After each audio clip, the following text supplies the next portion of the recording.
uyku apnesini tedavi etmek istiyoruz. Derdimiz horlama ve ailenizi rahatsız etmeniz değil.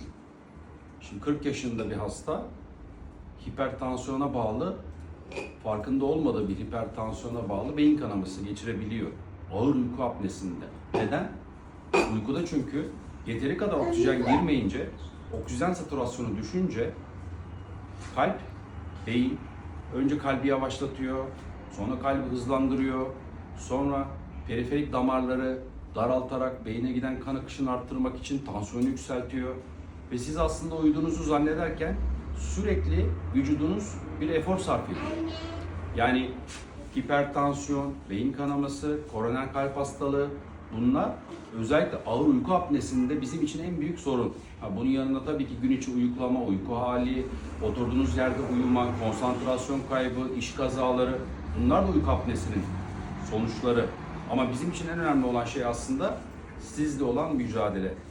Şimdi burada tedaviyi çok iyi seçmek ve planlamak çok önemli.